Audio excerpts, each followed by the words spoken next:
I'm here today with Michel Danino, a Padma Shri, a member of the Indian Council of Historical Research, and an author of 8 thoughtful books on India and Indian spirituality.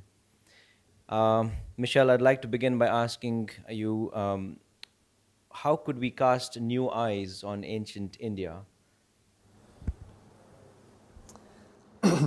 The simple answer is by studying it um, through unbiased scholars, if possible by reading as much of the original texts as possible, either in the original languages or in good translations. Um, the difficulty in grasping ancient India is, first of all, that there is a lot of data that we will simply never have. A lot has disappeared. So what do we have? We have the texts, we have some archaeology, we have some epigraphy, inscriptions, we have sometimes travelers' accounts from the Greco-Roman world or the Chinese world and so on. And the difficulty is that you have to kind of go through a little bit of everything if you want to have a real taste. Even then, people always forget that a lot of our historians have written sometimes authoritatively on ancient India, not cautioning the reader that actually we're judging that continent, but by not even the tip of the iceberg. So therefore, our view is necessarily biased, not by our ideological choices, that comes after, at the stage of interpretation, but at the stage of the initial data. So this is one major difficulty. Nevertheless, there have been a number of honest historians belonging to various schools. Even among the colonial historians, some were extremely biased in the sense that they had an agenda to denigrate Indian civilization, and they spelled out a lot of stereotypes, many of which unfortunately are still to be found in our textbooks.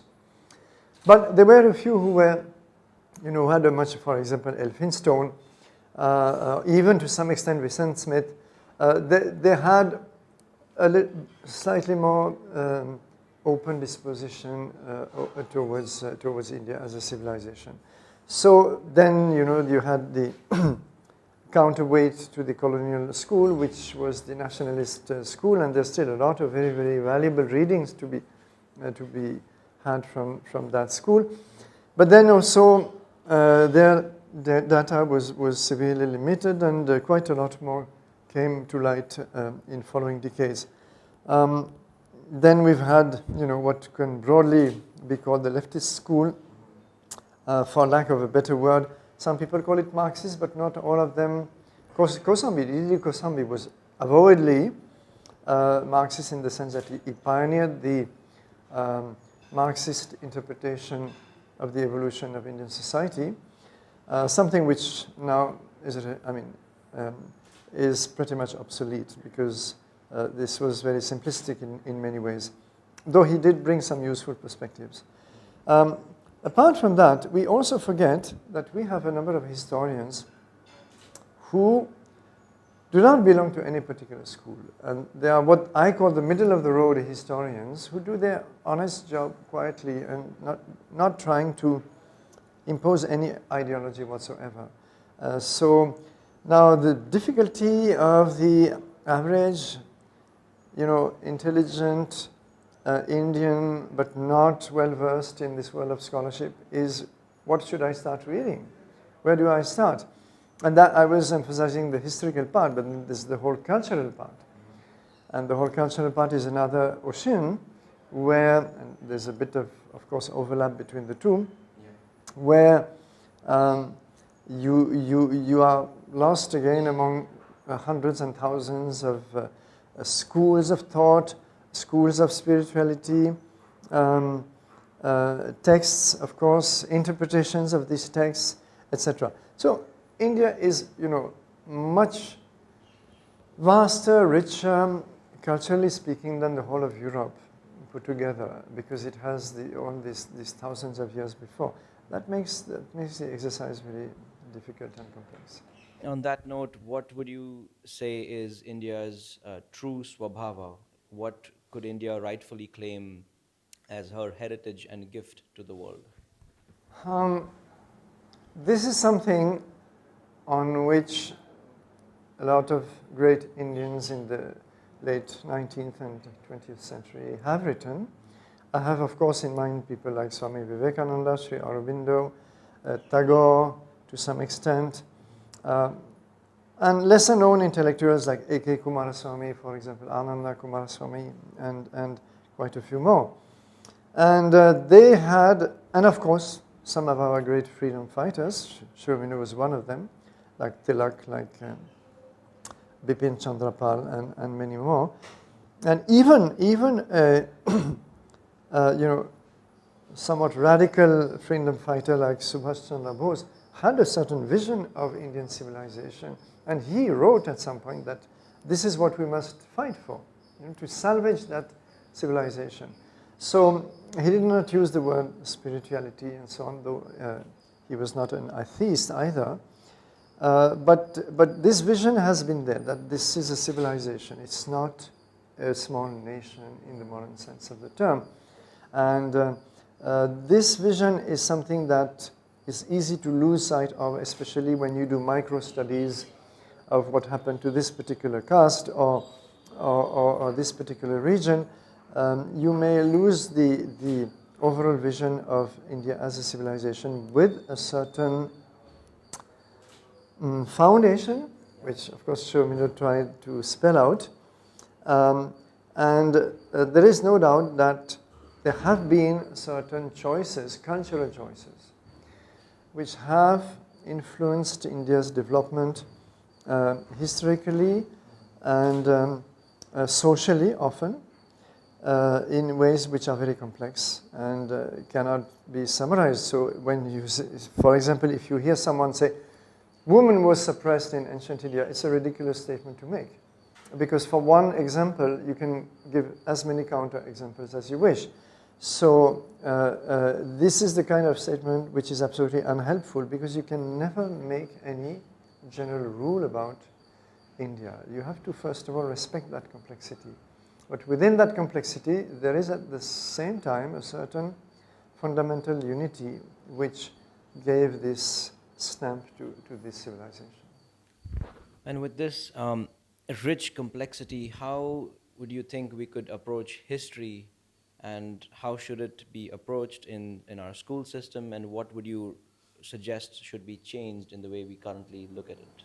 You know, Sister Nivedita, Swami Vivekananda's disciple, once wrote that only one who feels deeply sympathetic to Indian culture can write Indian history.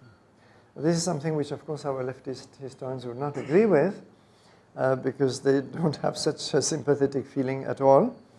They usually, most of them, not all of them, but most of them find very little worth praising or admiring in ancient Indian civilization. So, but I do feel that she has struck a truth, and it is not that one has to glorify or imagine that ancient India was a glorious place where everything was perfect, as in some kind of, Rama Rajya or such concept. This is never going to work. It's important to see the picture as it comes to us. So once again, through a variety of sources. Nevertheless, if you do not have this feeling of empathy, you're never going to be able to make out certain threads. I'll just take one example, perhaps. This concept, you said swabhava. Okay, this concept of swabhava and swadharma is something which comes right from the Rig Veda, though the words are not used in the Rig Veda, but in the Rig Veda, this concept of unity, the one existent, one existence, and yet which takes many forms and has many names, that is going to inflect the whole orientation of the society, in the sense that extreme, endless diversity is going to be encouraged, not only encouraged but celebrated.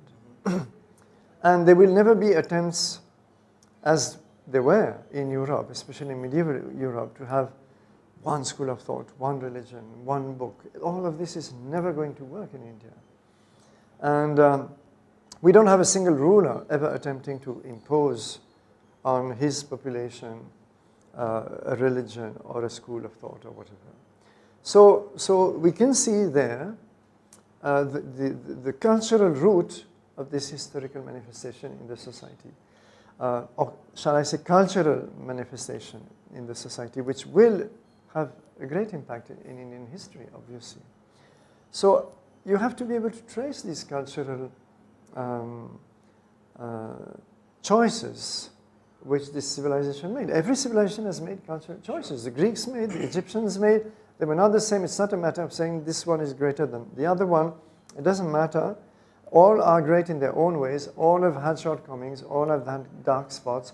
God knows that Western civilization, or European, if we want to call it that, has had quite a lot of dark spots. So I think at the end of the day, what I tell my students is that if you want to reject, because a lot of them are brainwashed through our university system into rejecting, what Indian civilization has stood for, or condemning it, or demeaning it, or I said before you reject anything, you should understand it. So first you study, you understand, you try to grasp, and after that, it's your free choice. But let it be an informed choice, not an ignorant choice, which is the case of most Indian youngsters coming out of our universities. Are there specific things that you would like to remove or underemphasize or overemphasize? What you think is fundamentally flawed in our current approach to history? Many things are flawed. First of all, this dogma that the only way to study India is through the prism of caste and gender. So it's caste and gender, it's gender and caste, it's caste, and so on and so forth. And as if there is nothing else. There's a lot to study, a lot of movements which cut across all the caste barriers. Of course, caste has to be understood, and usually it's also not very well understood because there's a kind of tendency to project what we know today of the caste system like 2,000 years back as if it was identically the same, and it was not. But the point is, caste has to be understood the way it worked, and again we have a tremendous dearth of data. There's so much that we don't know. We are judging an entire society by not even the tip of the iceberg. So I think this is one major obstacle. And first of all, one should understand the cultural foundations. How certain texts, like the two epics, for example, were captured the imagination of the entire subcontinent and beyond, and were, without anybody controlling such a phenomenon, were absorbed, assimilated, adapted, translated. I have the two great epics in mind, by all layers of the society, right down to the tribal groups. How a construction of a sacred geography of India, which was the first concept of India. The first concept of India was geographical, and it was a sacred geography, not a secular, as we might call it today, a sense of a physical geography or whatever. And these are the cultural foundations that will impact the whole development of the culture, of the society, and so on. And if you don't understand that, you can't understand India at all. So these are some of the difficulties that we have to go back to some more classical studies, taking advantage of all the recent discussions. But unless the cultural foundations are first accepted, understood, there's no way India can be objectively studied. And yet, that is the attempt. Another word that comes up very frequently in our discourse on India today is the word nationalism. We would love to have your view on how you see this word in the present Indian context. Well, first of all, before we come to the present Indian context, let's remember that nationalism during the freedom movement was a very noble word.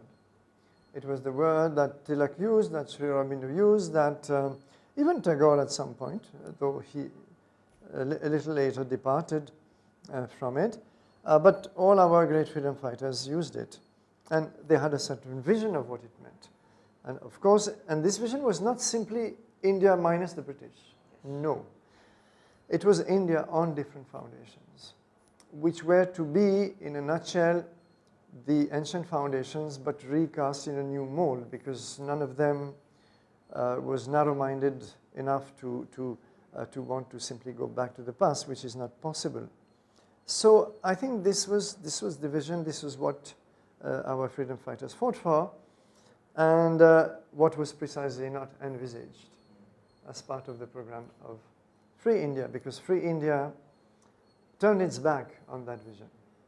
Free India preserved the entire colonial apparatus, the colonial administration, the colonial judiciary, the colonial penitentiary system, the colonial educational system, economic system, everything. There was hardly any immediate palpable difference which the common man could, except for a sense of freedom that now we at last are governing ourselves. There was no radical attempt at decolonizing India. So when we speak of nationalism, there is a whole trajectory where the notion becomes a kind of abstract notion after independence. But then when we come to today, the word has become a kind of dirty word. And a lot of scholars, with all of them their own agendas, very personal agendas, very ideological agendas, have tried to conflate nationalism as the freedom fighters envisioned it with certain extreme fringe views which are shared by not even 0.1% of the population, I'm sure, and do not represent any kind of threat, because there's no way it can really influence the course of Indian history. But there has been a systematic attempt to demean the very concept of nationalism, to make it look as if it was necessarily anti-minority, which was not the case. And just read what Sri Aurobindo says about the inclusiveness of his vision of nationalism. So today nationalism is portrayed as exclusivist, as aiming at a Hindu Rashtra, a theocracy, and so on and so forth. And these are all bogeymen which are built to frighten the population into ultimately rejecting the very vision that inspired all these people during the freedom movement. So we have to, I think, go back again to having the courage to say that, well, India is a different place. It's a different place, it's a different civilization, it has this continuity with a remote past. It doesn't have to be aping, small European secular nations. Even they are beginning to have a lot of problem with their secularism. But at least they have some clarity on what it should mean, which we don't have in India, because there's a huge confusion about the concept of secularism and its applicability and relevance to India. So in any case, this intellectual courage and honesty to say we are different, how are we different can be discussed.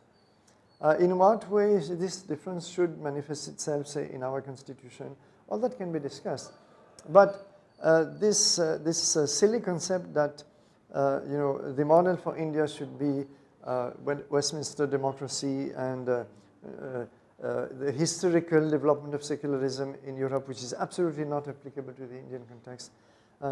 All this will not survive in the long run, because it's too much against the grain of what this civilization has stood for. And on that note, how would you differentiate between what Sri Aurobindo spoke of on nationalism versus what Tagore did later, and which seems to be the base material which the left uses in the present age? I don't think, first of all, the left is extremely good at cherry picking. So their scholars will take only what they want for their predetermined conclusions. They will not, whatever Tagore wrote, which doesn't match with their a public portrayal of him, will not be used. Tagore did write that India is a kind of confederacy of regional cultures whose common term is Hinduism. So his very clear vision of India is that Hinduism, what he calls Hinduism, and we know what he called Hinduism, it was a very broad term that encompassed not only the Vedic line, but all the regional, even tribal manifestations which contributed to the build-up of what is today in popular Hinduism. So his very clear vision was that this is what created Indian culture. And not that, of course, he denied, let us say, Islamic contributions or whatever, but the foundations are the foundations. So that clarity was there. Our leftist scholars who used Tagore never mentioned that because it doesn't fit. They want to secularize, sanitize Tagore. Tagore was very much a universalist.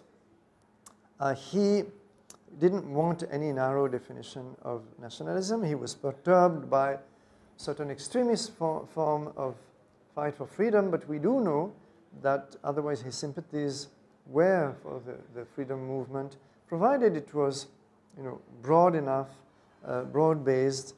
But then also let us remember that towards the end of his life, in the very last years, and I think he wrote a little book called The Core of Civilization, he realized that the great change that humanity will need to survive the tremendous, of course this was in the middle of the Second World War, is not going to come from the West. And he did write, perhaps among his last writings, that I see the change coming from, I see the, I'm not able to remember the exact words, but I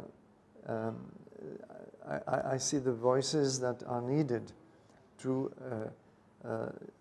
usher in the real change in humanity that we need coming from India and Asia and not from the West. So I think Tagore has to be read and studied in his totality and not selectively. And if that is done, I do not think that there is a radical difference between his and Sri Aurobindo's visions.